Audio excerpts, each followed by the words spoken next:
Shalom, shalom, pessoal que ouve o nosso canal Israel no Caminho. Hoje eu tenho o prazer de estar dividindo a tela aqui com um amigo muito querido, especial, que é o pastor Luiz Saião, que é também linguista, hebraísta, teólogo. Obrigada, pastor. Shalom. Shalom, Adriana, um grande prazer, né, em estar aqui nesse canal que fala das coisas do reino do eterno, né, e é uma grande alegria poder conversar aqui com você e com os nossos queridos amigos em sintonia conosco. Muito bem. Para começar o nosso bate-papo aqui, Saião, eu queria primeiro saber como que começou o seu amor por Israel. Olha, Adriana, eu tive uma história familiar um pouco difícil, né? Não consegui conviver com os meus pais biológicos e vivi na casa de parentes, né? E assim, aos 12 anos de idade, depois de uma infância um tanto quanto difícil e atribulada, um pouco antes disso eu tinha feito uma oração, né? Pedindo que Deus, ó Senhor, se o Senhor existe mesmo, faz alguma coisa, porque a vida está muito difícil e complicada, né? E eu comecei a ouvir sobre a Bíblia, sobre Yeshua, Jesus, né? Quando eu mudei de São Paulo para o Tocantins, fui viver na casa de um primo meu que era médico lá, né? E em junho de 1975 eu tive um encontro com Deus, né? Fui encontrado, vamos assim dizer. E aí o que acontece é que eu passei a ler a Bíblia, né? E ler a Bíblia com muita vontade e disposição.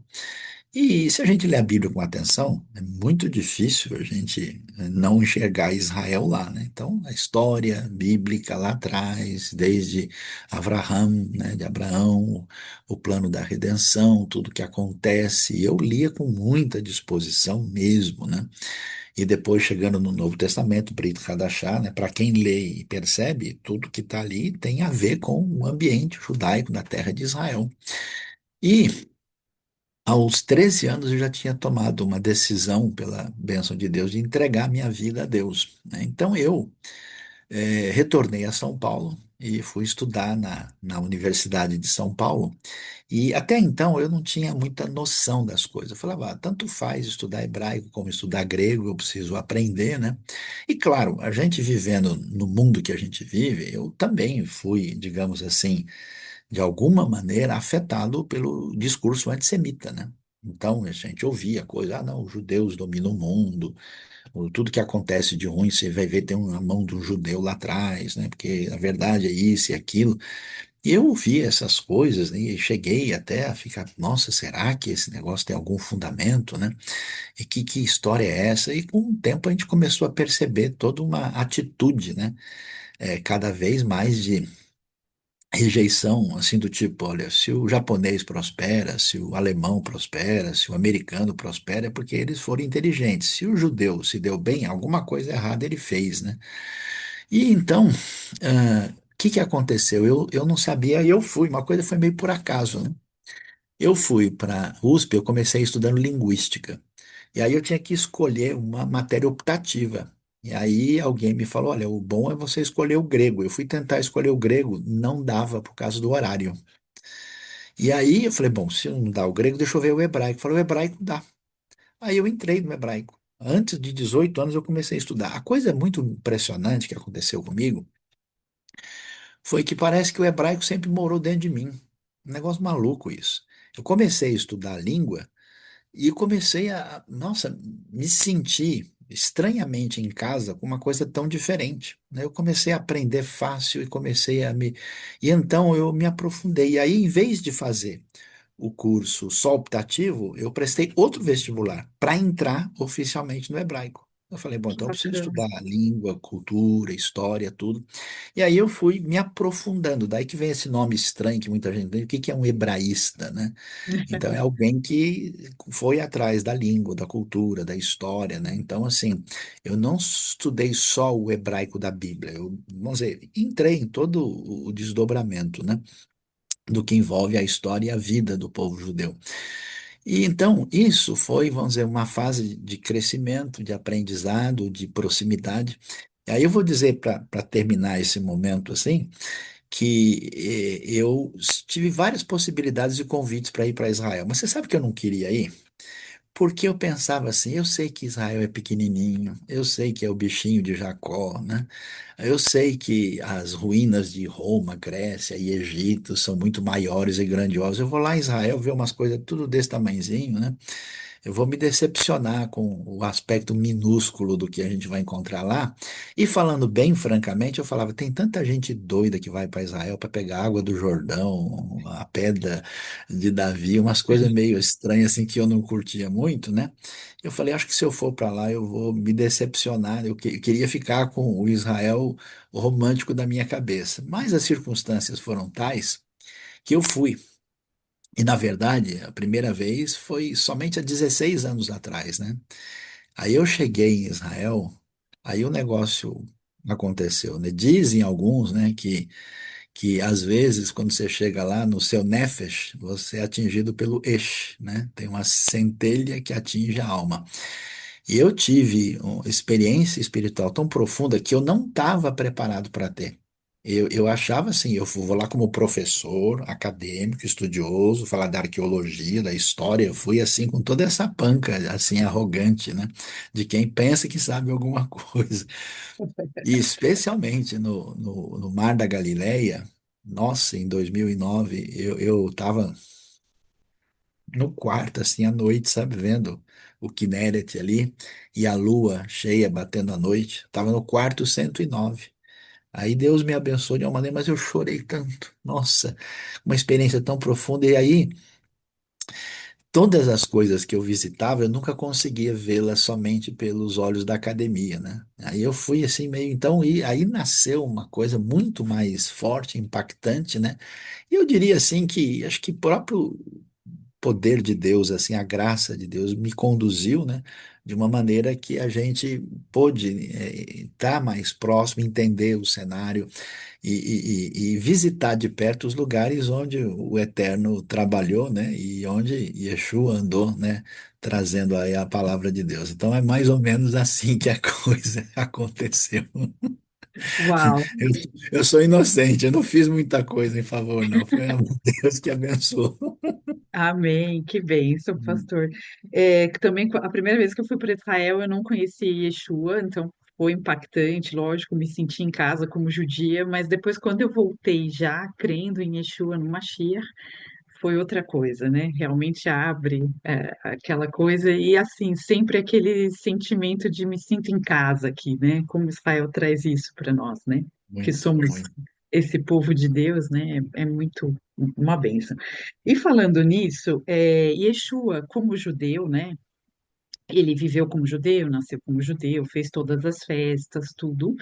Mas a maioria das igrejas não enxerga isso, acha que a igreja veio substituir Israel e acaba deturpando isso. Então, como o senhor enxerga essa questão? O que que falta para a igreja ver a importância de Israel para o cristianismo e para esse cenário? Eu acho que nós temos, assim, em primeiro lugar, um problema espiritual, né? Por quê? Porque a fé, né, a ação de Deus na história começa através dos patriarcas do povo de Israel e Deus deixa isso muito claro na própria Bíblia, em toda parte.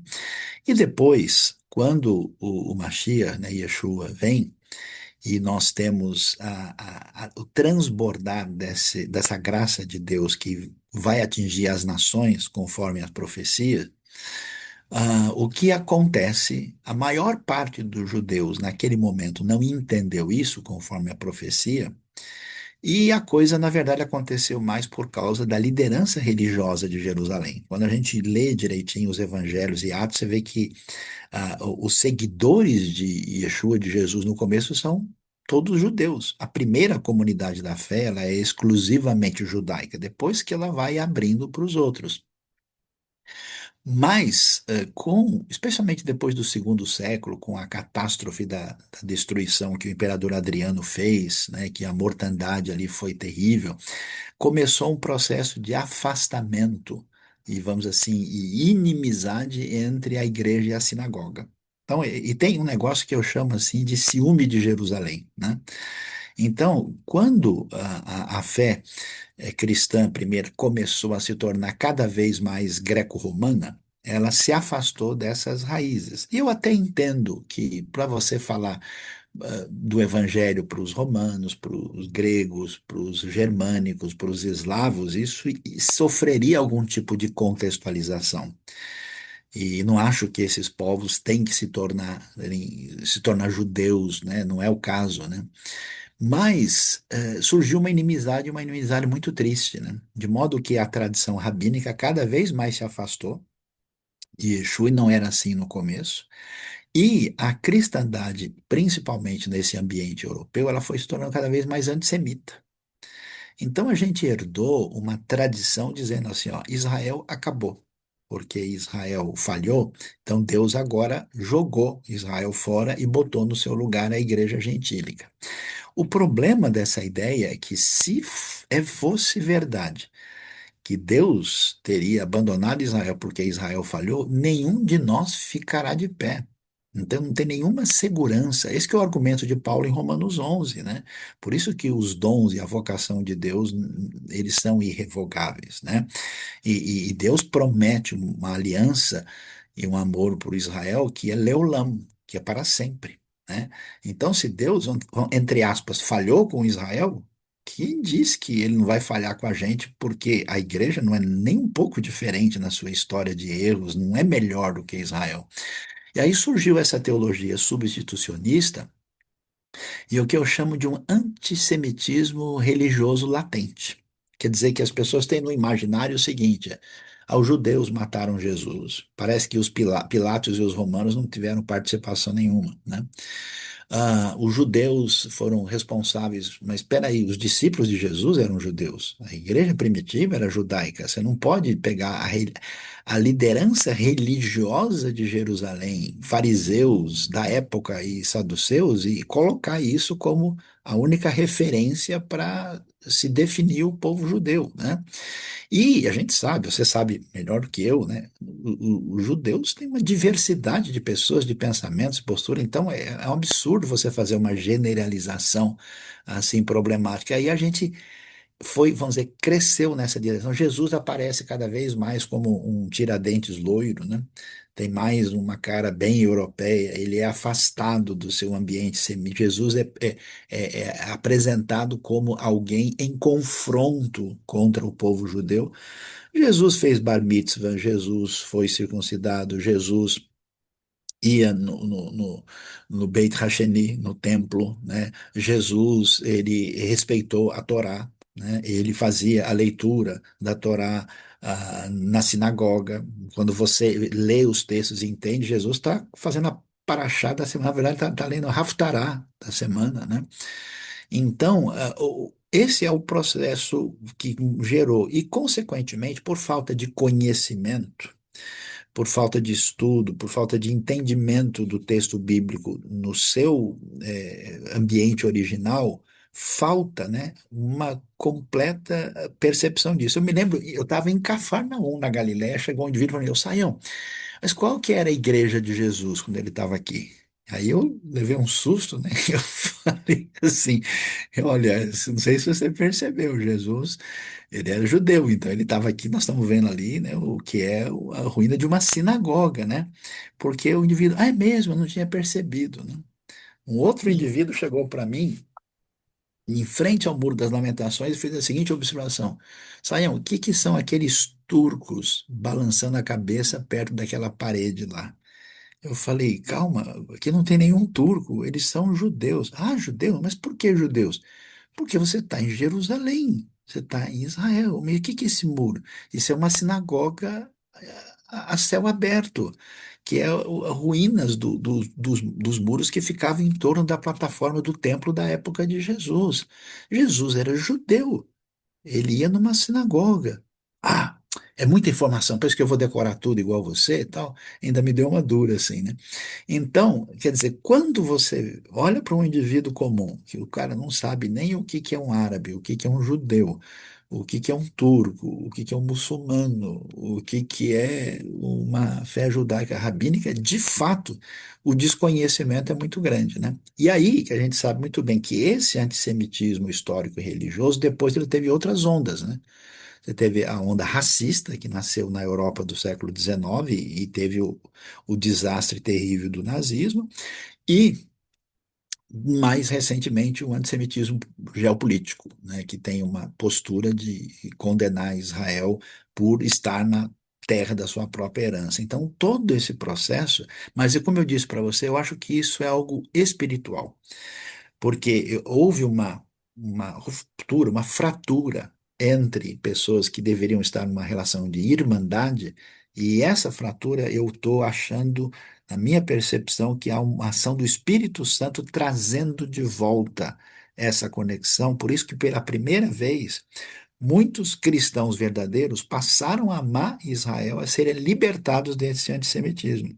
E muitos judeus saíram do preconceito rabínico histórico e começaram a enxergar Yeshua, que é o judeu mais importante da história humana. Então, assim, graças a Deus, tem muita coisa boa acontecendo, mas infelizmente tem muito ódio, muita coisa que é incompreensível. Como você vê no cenário de hoje, né? Tem tanta coisa ruim acontecendo no mundo, e sério, o único destaque permanente é Israel e uma problematização acentuada em relação ao povo judeu, né? E hoje a gente está vendo essa quase que uma intifada global que surge dessa atitude problemática e odiosa.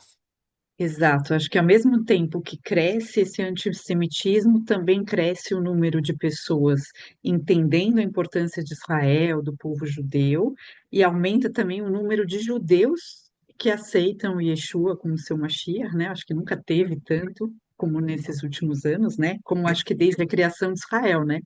Eu Eu acho que soube de um judeu, Adriana, que ele pensou a é, vida toda que Jesus era italiano, porque os amigos deles eram muito católicos e de origem italiana, e ele pensou a vida toda que eles gostam tanto desse, como é que é o nome mesmo, desse santo Jesus, acho que ele é italiano. Depois que o cara descobriu que Jesus era judeu, ele nunca imaginou um negócio desse.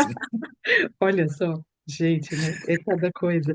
E falando um pouco nessa questão do antissemitismo, a gente está diante aí de uma tentativa de paz, do Hamas aí recuar. Como é que o senhor está vendo isso daí? Olha, eu brinco com o pessoal que eu falo que eu sou um otimista incurável, né? Então, você sabe como é que é, né? Na tradição judaica a gente não pode ser diferente, né? A gente, todo ano novo, Bashaná, Rabá, Mexer, Lamir, Persa, a gente tem que sempre contar os passarinhos, né?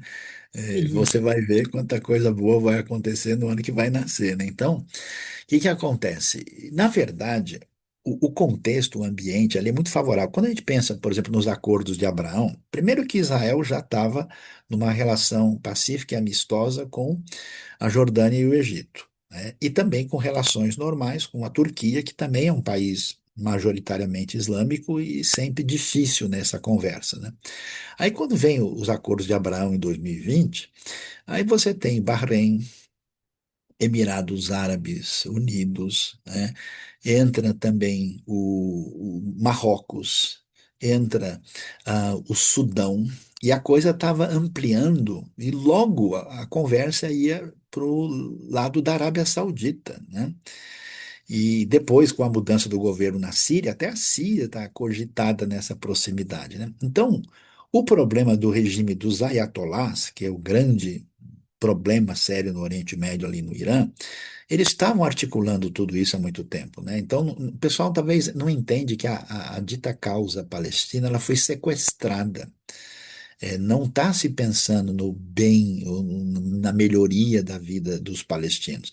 O pessoal pegou a questão controversa da disputa ali na região, sequestrou a causa e colocou a serviço de uma proposta jihadista. E aí fizeram todo o contexto completo, né?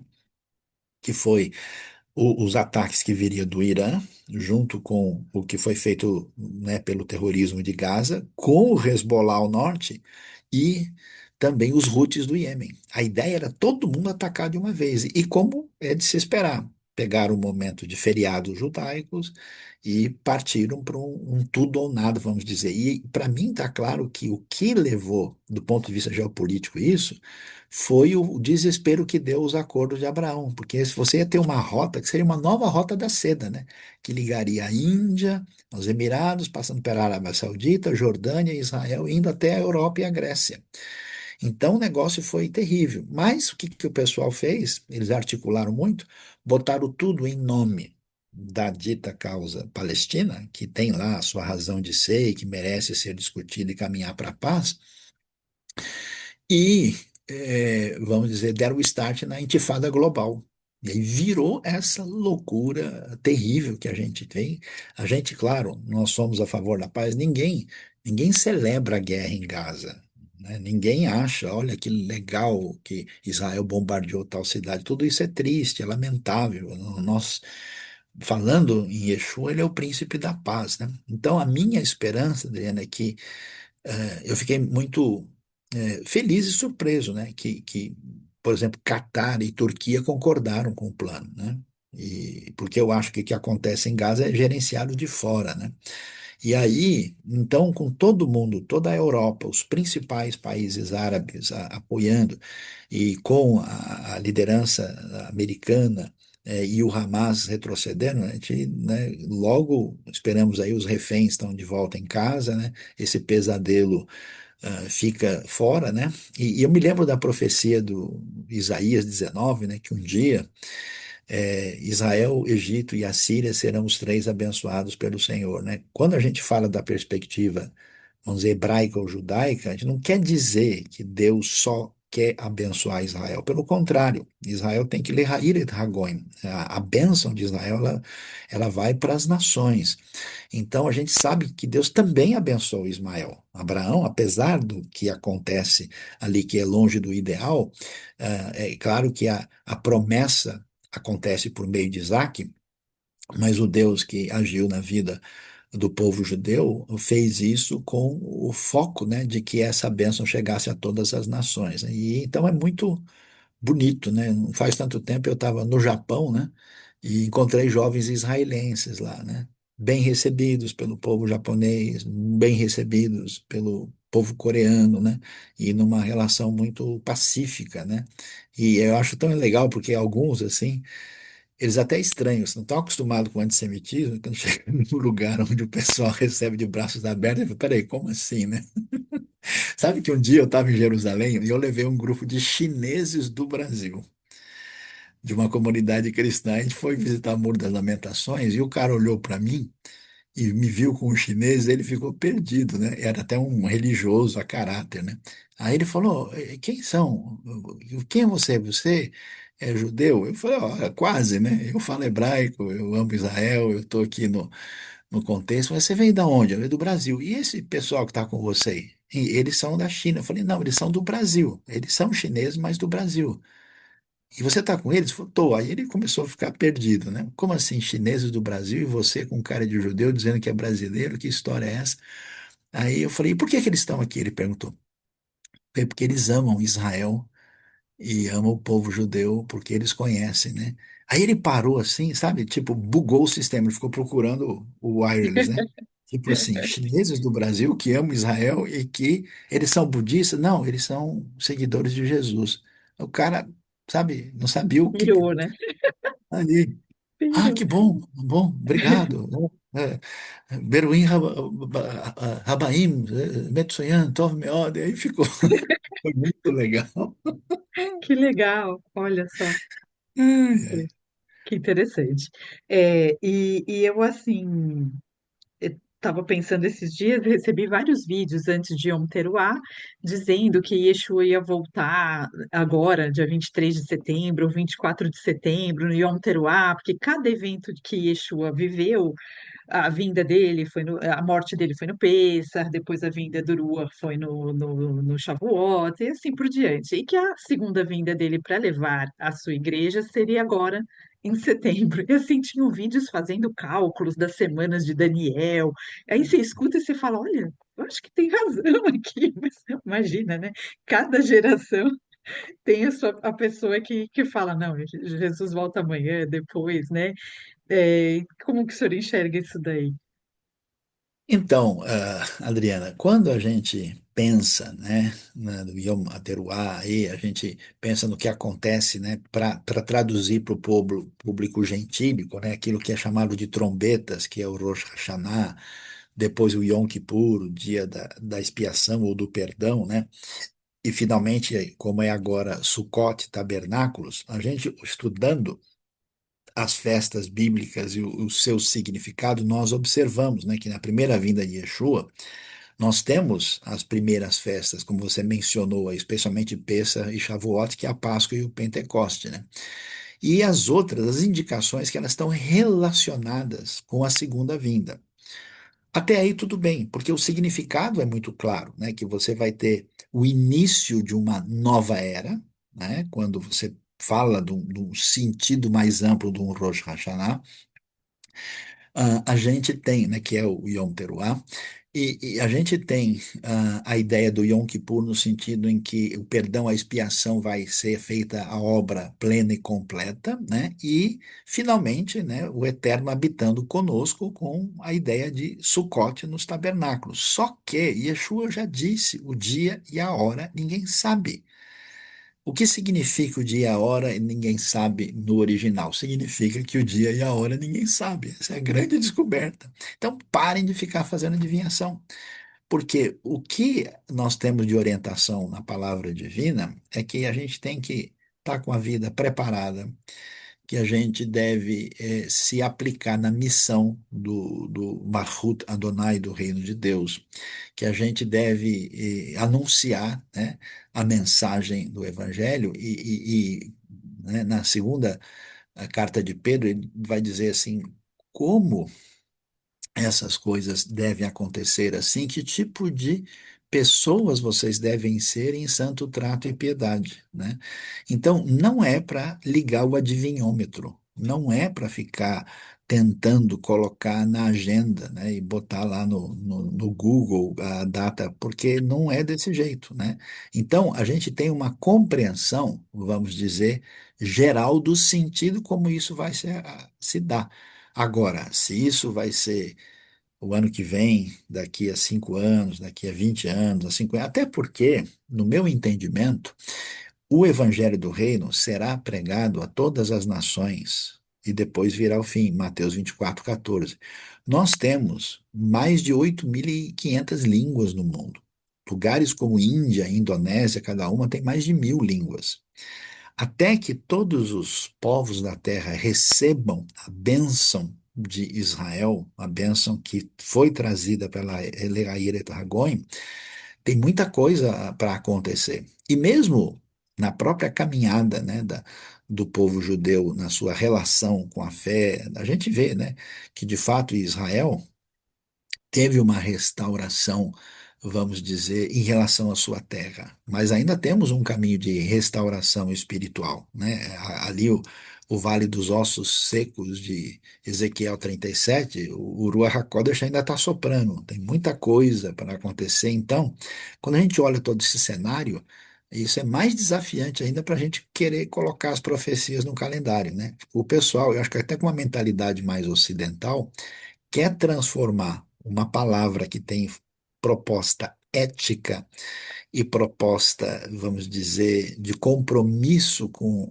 a fé e a missão, em adivinhômetro matemático, né? Nunca foi a proposta do texto. Não é para você proclamar medo e terror, não é para você tentar colocar na agenda e não é para você se aventurar a mexer com certos textos de maneira superficial e refletida. É para a gente aumentar em esperança, é para a gente ter consolo no coração e é para a gente preparar a vida, porque ele virá no dia, na hora em que não se sabe. Verdade. Então, eu acho que isso serve para a gente tentar cada vez se aproximar mais dele, né? E buscar, né, essa santidade aí que a gente precisa. E quero te agradecer por esse momento aqui, Sayão. Imagina. Foi muito bom. E esperamos aí que vocês, telespectadores, tenham gostado. e nos vemos no próximo. Shalom, shalom. Obrigado, Adriana. Shalom, shalom. Obrigado a todos.